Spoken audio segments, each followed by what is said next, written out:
loxo yi daje na loxo yi daje suñu jotaay day neex suñu jotaay day normal suñu jotaay day neex suñu jotaay day normal Marsassoum suñu jotaay day neex suñu jotaay day normal suñu jotaay day neex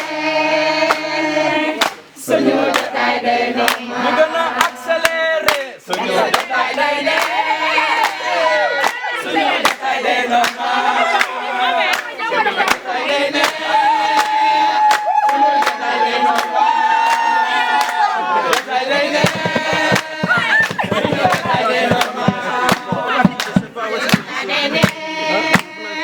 suñu jotaay day normal À ce que le bon Dieu répande sa grâce sur toi et à tous tes chefs.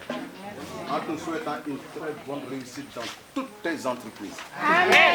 Toutes tes entreprises. Amen.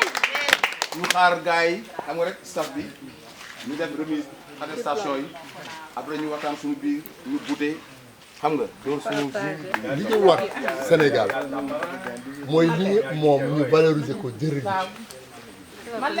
parce que dafa fekk doomu aadama nit li ëpp njëriñ ci moom mooy li dugg ci biiram te xamul ko parce que moo koy téye ñun heureusement fii c'est la Casamance on a le produit naturel gis loo sànq bi ngeen tegee seen ñànkatal ak seen diwtiir tuuti ma doom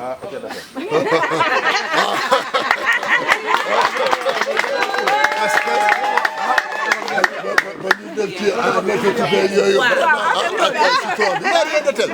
lii nag am nañu am trésor mooy nos boissons nos produits locaux yu ñu war a valoriser lii nag étape la booy jàngee ba mokkal ko ëllëg si bi mën nga defar jaay te ëllëg si mën na dem ba export on sait jamais ñu gëm la rek waaw mais wax na nag ñi ko initié dañu def lu rafet man gëj naa génn xaw ma kañ mais defar pour jàppale ay jigéen surtout Caramène ku sec dafa neex ci xol dafa neex ci xol vraiment Caramène ku soutenir jigéen ñi pour ñu génn ci y a rien de tel li ñu initié di leen jàppale li ci des rek moom mooy comme ni may wax man fi sama wàll li ma jot a def yéenay validé mu jógee naa seet ak sœur ñu leen di gën a jàppale ngeen di valider pour aller vers la bonne qualité waaw quand tout est naturel c'est déjà la qualité mais aller vers la bonne qualité ci yéen lay des quoi incha allah vraiment kontaan nañu ci nit ñi accueillir nit ñi traité et on espère bien que ça ne s'arrêtera pas là waaw on espère vraiment que ça ne s'arrêtera pas là on vous remercie encore une fois encore ñu ngi leen di remercier kontaan nañu daal. Je vais par dire merci aux gens de Marsassoum. ñu ne leen jàngal mais yii yaa leen ko def de. On a juste transmis un savoir et vous avez pu aussi prendre ça au sérieux. Vraiment ñu ngi leen di gërëm et à tous les âges. suñu grand-mère yaa ngi fi. suñu maman yaa ngi fi. suñu rakk yaa ngi fi bébé yaa ngi fi. Vraiment félicitations à vous. Et le plus que vous avez aujourd'hui c'est le jus. maa ngi doon naan 5 jus kaju bi mais félicitations monsieur Beye boobu moom boobu rek doy na. Et quand je vois autant de kaju ici waaw en plus que kaju bi am ngeen encore leneen loo xam ne mën ngeen ko def jus vraiment félicitations. xam nga nag bu dee ñëpp jàng nañu jus mais ñi nekkoon atelier jus vous avez une grande responsabilité de partager avec les autres waaw et je compte vraiment sur vous waaw merci monsieur Beye man su may dem naa am sama kaju rek. nañ am suñu kaju. Voilà, merci encore. Merci. C'est vrai que ça fait 2 semaines on a été à Gandiaye. Le père Yves a tellement insisté. may mun a jàpp ci ma ne ko Marsassoum c'est possible mu ne ma sœur jusqu'à donner la date. Le premier, moi j'avais tellement d'engagement. Je suis chef d'établissement. Hier on avait une rencontre à Kaolack avec le syndicat, avec tout le monde. Donc je ne savais pas naka laay mënee rëcc diggante formation yooyu, mais on a pu quand même le faire et venir ensemble. Et c'est ça qui est formidable parce que booy def dara lu baax Yàlla dala ciy jàppale. Dañu Yàlla continuer di ñu jàppale, di ñu sàmm. Te man li may ñaan lii bu mu arrêté. Tout à l'heure Angèle nee na on a formé une famille. et une famille c'est travailler ensemble. waaw boo gisee ma bay lii mu jàng mënoon na ko denc ni du mu leen ko wan bu koy liggéey di ci am xaalis donc la générosité va jusqu'à transmettre, partager ce que je sais faire. Et ça vraiment j'en suis réjouie. Yéen vous êtes des ambassadrices pour toute la zone. Tey jii bu ma déggee ne les femmes de Marsassoum elles ont créé leur GIE. Tey jii ku am événement ñoom ñoo lay defaral dinaa kontaan. Je sais qu'on aura laissé quelque chose. buñ ko bàyyi mu nelaw. Le matériel là ça va être pour vous. wut leen fi ngeen ko def ensemble liggéey leen et les gens seront heureux. Vous m'avez dit que vous faites des dîners. Tey boo leen defee dîner joxe entrée joxe dessert joxe résistance defar ay jus locaux mais c'est formidable et c'est ça qu'on cherche en fait.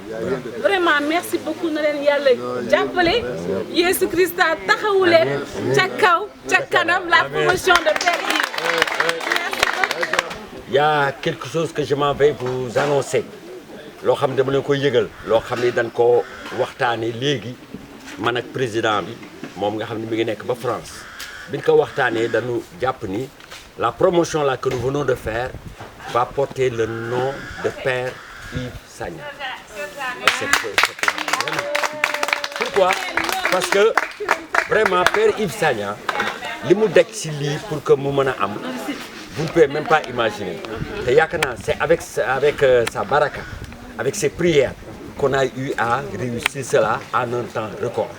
Kooku moom nous on en sait quelque chose parce que c'était pas évident bi ñu jógee Gandiaye yàggul dañu jógee Gandiaye rek ñu wax nu ni la communauté là dañu soxla woon pour ñu defal leen formation yàggul ñu ne comme loolu am na biñ ko waxtaanee ba waxtaanee ko ñun nag par kii dinañ ko lu ñu mën a def dinañ ko def mu am si ñoo xam ni vraiment dañ si jàpp ñoo xam ne il fallait que ñu ñëw taxaw si muy en premier Yves Sagna avec ses prières et tout. Deuxième chose y a kenn koo xam ne mu ngi tudd Mado Diaw mu ngi liggéeyee TFM si télévision boobu TFM lay liggéeyee ku naan Mado Diaw moom it jàpp na si bëggul woon sax jàpp na si noo xam ne daal pour que lii war a mën a sotti ak au cœur du baobab boo xam ni Pape Sakho président bi jabaram moom moo koy jiitata nekk fale en France madame Nelly Sakho ñu ko si remercier bu baax a baax avec tous nos remerciements à monsieur Nelly Sakho et au cœur du baobab vraiment de nous avoir permis à réaliser vraiment cette belle journée vraiment si fantastique et que entre autres aussi si ni si wax mooy lan ñi ngi gërëm bu baax parce que duñ ko guddal ndax fi mu nekk guddi na ba pare dañ leen di gërëm yéen ñi nga xam ni yéen a teew fii ñu def formation bi te ngeen bàyyi seen soxla yëpp ñun ni ñu ko gisee mooy lan du ñun ñoo bàyyi suñu soxla parce que yéen a tax a jóg yéen jigéen ñi ak xale yi te boo nee xale nga wax jigéen mooy yaay yi xoola suñu sët bii mu téye rek tax nañ lépp lu ñu war a def ñu def ko si jigéen ñi kon donc ñun yéen la ñuy gërëm bi ñu ñëwee def nañ fi variété yu bari loo xam ni tey xalaatuñu woon sax ni dañuy xam ni ñaan yi mi ngi ñuy topp ndax lii ñu fi def xalaatuñu woon sax ni temps bii dinañ fi mën def lii yëpp tey yokk nañ si yoo xam ni xalaatuñu ko woon savon bi ñu ñëwee def nañ ko fi def nañ fi transformation des produits locaux en boisson avec monsieur Amadou Sader Sey defar nañ fi de la pâtisserie avec monsieur Mabé Mbaye vraiment mu nekk yoo xam ni ay variétés yu bari yoo xam def nañ ko fi ba nga xam ni daal duñ def lu dul di leen gërëm di leen sant. Voilà, un grand merci pour la parole qui m'est accordée. Ce que je voudrais dire tout simplement, c'est un sentiment de satisfaction qui m'habite. Donc, vu ce que nous avons eu à réaliser ici, comme travail, ça va, on l'a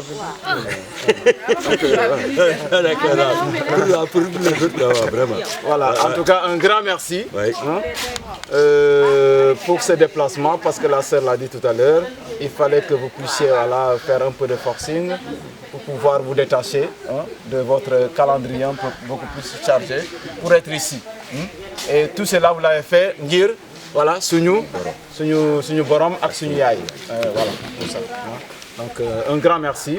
Que aussi Dieu puisse vous soutenir dans tout ce que vous aurez à faire et qu'il vous donne surtout voilà, le sens de l'attention et pour entendre le cri d'une femme qui se trouvait peut-être ailleurs et vous donne la force d'être là, de descendre jusqu'à ce lieu pour pouvoir œuvrer pour la promotion de la femme. Nous sommes là, nous vous porterons dans la prière. Et les femmes que vous voyez ici, je sais que chacune d'entre elles ne cessera de prier pour vous. Parce que ce que vous avez fait là, c'est vraiment une grande chose, une grande œuvre. Voilà. Un grand merci. Voilà. Et c'est tout ce que nous recherchons. day am ñun tam ñu leen ñaanal parce que mënuñu leen fay parce que kii wax na nee na yàlla mooy dogal yàllaay dogal ngeen ñëw ñu daje gis nga famille du ko ñu bokk ndey baay tey ñun famille lañ tey moom famille la ñun dañoo kontaan tey famille bi dafa law ku nekk ñaan na garab nga jiw sa garab mu tóortóor ba jur ñun sunu garab tey tóortóor na ba jur sant yàlla ñun mënuñu leen fay ñu leen bàyyi sunu patron Saint-Germain na leen gunge fépp foo leen teg seen tànk yàlla na ni yàlla may lu leen bëgg ma sœur maa lay ñaanal lii nga samp yàlla na la ko yàlla fay si xol bu sedd mun ma wax sax sa xol moo fees Merci le Père Yves.